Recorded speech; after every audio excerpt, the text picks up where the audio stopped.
there everyone. Thank you very much for attending this session on barcode reference libraries.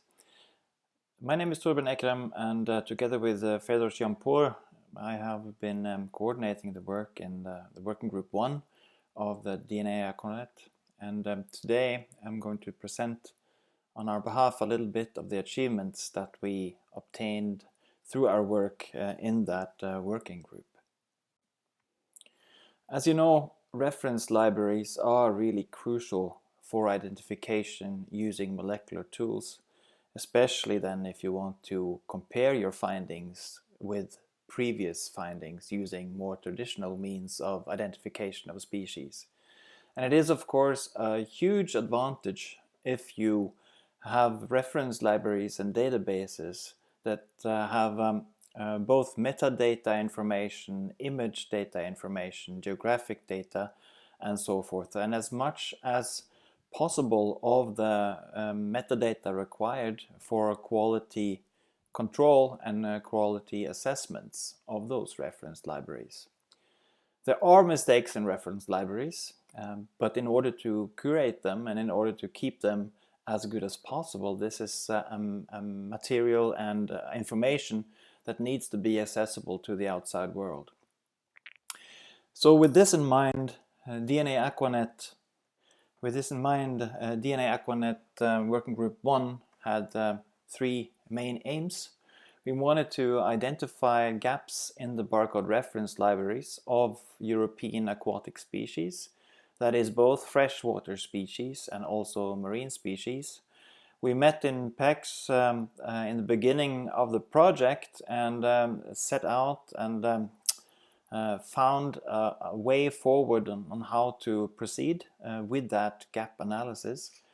And we also wanted to fill those gaps in collaboration and with ongoing initiatives, because as you know, in the DNAqua-Net there has not really been funding to do actual research, and that includes building reference libraries also.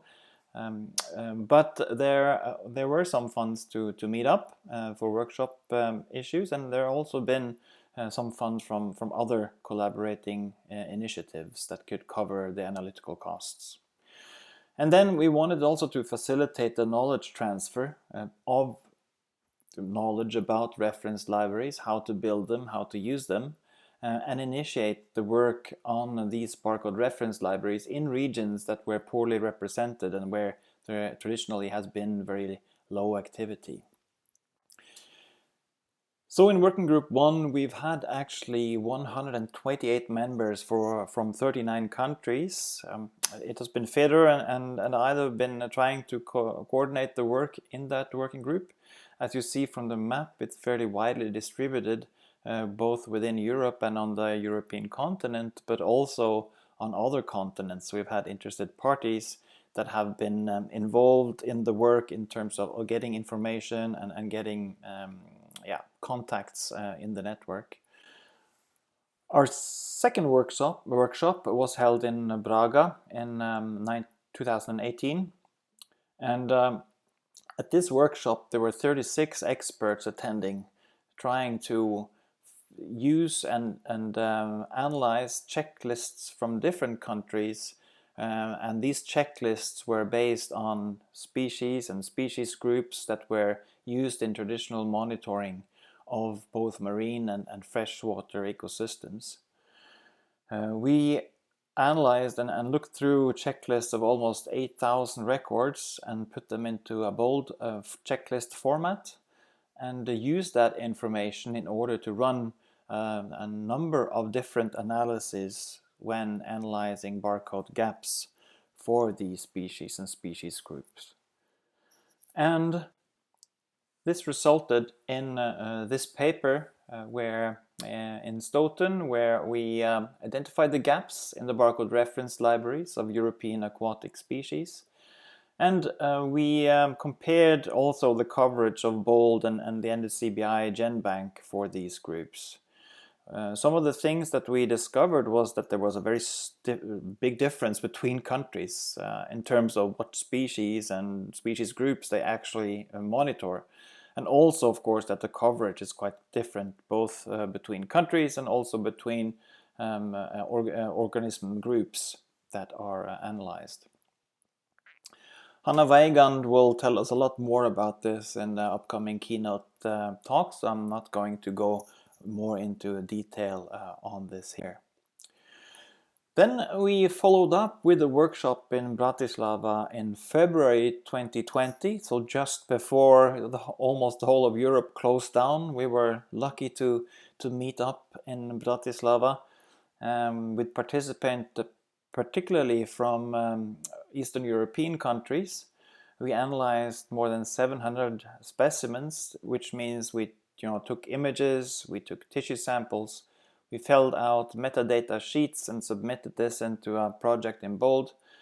And this resulted in about 436 sequences representing 140 species that were poorly represented in the database from before. And some of these have come into publication form. And another very useful thing I think the participants learned from this meeting was that the preservation of the material that you use for DNA barcoding and for DNA analysis is extremely important in order to get proper sequences out of that. But this is not all that has been, all the activity that has been going through to fill the gaps. We have also had quite a few short-term scientific missions over the last few years. And here are the names that have had projects of people that have projects particularly related to Working Group 1 and filling reference libraries. We are deeply grateful for both these people that have provided more information to be used in DNA barcoding, and also for the hosts that were hosting these great research colleagues.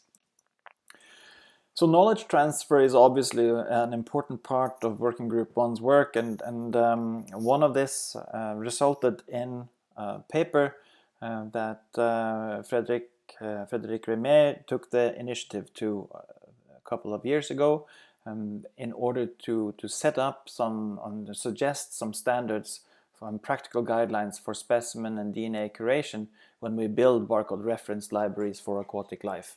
And I think that was a very successful paper, and it paved and staked out a couple of very important points for us to think about when creating such reference libraries, and also recommendations then for both for DNA harvesting and for storage of both voucher specimens and barcode data. I think I will finish that with a word cloud of all the names that have been active, more or less at least, in the Working Group 1. Some of these people, of course, have done a lot more than others, but we are really happy that we have had so big interest in our participation, and we look forward to hear all the talks that are now going to be presented in this DNAqua conference. Thank you.